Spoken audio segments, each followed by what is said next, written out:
आंध्र की तरह राजस्थान में भी कांग्रेस का होगा सुपड़ा साफ। क्या आंध्र प्रदेश वाले गलती राजस्थान में भी करेगी कांग्रेस? कैसे कांग्रेस के हाथ से फिसल गया था आंध्र? क्या है पायलट से उसका कनेक्शन?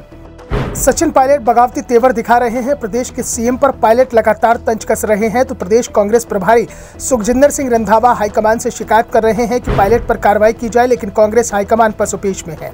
करे तो क्या करे, क्योंकि कांग्रेस के पास राजस्थान में जो भी नेता है वो लोकप्रियता के मामले में पायलट के आसपास भी नहीं दिख रहा है। चुनाव सामने है, अगर पायलट पर एक्शन लिया जाता है तो चुनाव में मुश्किल हो जाएगी। दूसरी ओर विधायक गहलोत के साथ है, इसलिए गहलोत पर कार्रवाई का मतलब है कि सरकार तुरंत हाथ से चली जाएगी। कांग्रेस वो गलती नहीं करना चाहती है जो 10 साल पहले वो आंध्र प्रदेश में कर चुकी है। कांग्रेस को ये बात समझ आ गई है कि जमीन पर गेंद को जितनी जोर से पटकोगे गेंद उतनी ही ऊपर जाएगी। अगर पायलट पर कार्रवाई की गई तो पायलट को जनता की सहानुभूति का लाभ मिल जाएगा, जैसे जगनमोहन रेड्डी के साथ कांग्रेस ने किया था। वाईएसआर रेड्डी के बेटे जगन आंध्र में लोकप्रिय थे, कांग्रेस में थे और सत्ता के लिए संघर्ष कर रहे थे और इसे लेकर कांग्रेस हाईकमान से भी टकरा गए।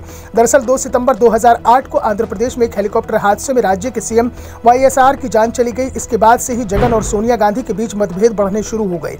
जगन मुख्यमंत्री बनना चाहते थे, जबकि सोनिया उन्हें इंतजार करवाने के मूड में थी। जगन ने बागी तेवर दिखाए तो सीबीआई को पहुंचते देर न लगी।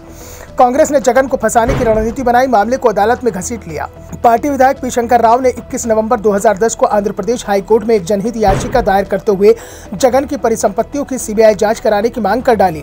ठीक 10 दिन बाद उन्हें दिल्ली में इनाम दिया गया और राज्य का हथकरघा और कपड़ा मंत्री बना दिया गया।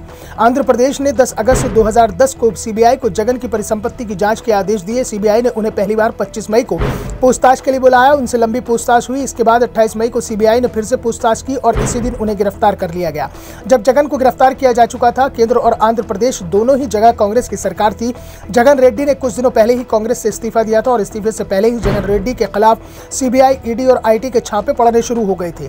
जगनमोहन रेड्डी को जेल भेज दिया गया। इसके साथ ही कांग्रेस ने अपना एक संभावित सहयोगी को ताकतवर दुश्मन बना लिया और यह दुश्मनी 11 साल बाद भी जारी है। अपनी राजनीतिक रणनीति के तहत सीबीआई का इस्तेमाल किया गया। मायावती और मुलायम सिंह के खिलाफ भी किया गया और संसद में महत्वपूर्ण बिलों पर वोटिंग में उनका सहयोग भी लिया गया। लेकिन जगन मोहन रेड्डी के मामले में कांग्रेस चूक कर गई। जगन अपनी गिरफ्तारी पर भी खुश दिखाई दे रहे थे, क्योंकि वो जानते थे कि इसका फायदा उन्हें ही होना है। 2014 में जब आंध्र प्रदेश में विधानसभा के चुनाव हुए तो जगन मोहन रेड्डी की पार्टी वाईएसआर-सीपी राज्य में मुख्य विपक्षी दल बनकर सामने आए, जबकि कांग्रेस को राज्य की सत्ता मिली हुई थी। 2008 का विधानसभा चुनाव लगभग 2/3 बहुमत से जीती थी। उसका खाता तक नहीं खुला। 5 साल बाद 2019 में हुए विधानसभा चुनाव में वाईएसआर-सीपी ने 3/4 से ज्यादा सीटें जीती और सत्ता में आ गई, जबकि कांग्रेस लगातार दूसरे चुनाव में खाता तक नहीं खोल पाई। और इस बार भी हालात बता रहे हैं कि 2024 के विधानसभा चुनाव में भी कांग्रेस आंध्र प्रदेश में खाता नहीं खोल पाएगी। यानी जो पार्टी लगातार 10 साल सत्ता में रही वो उसके बाद 10 साल से खाता तक खोलने में तरस रही है। और ये सब कांग्रेस की गलती का परिणाम था। सत्ता संघर्ष में पार्टी ने जगन को किनारे लगाने की कोशिश की और नुकसान उठाया। और कुछ ऐसा ही सत्ता संघर्ष इस समय राजस्थान में चल रहा है। सचिन पायलट और अशोक गहलोत भिड़े हुए हैं। ऐसे में कांग्रेस का एक गलत कदम पायलट को तो उससे दूर करेगा ही और राजस्थान में कांग्रेस को भी शून्य बना देगा। Bureau report, the Navdarpan news.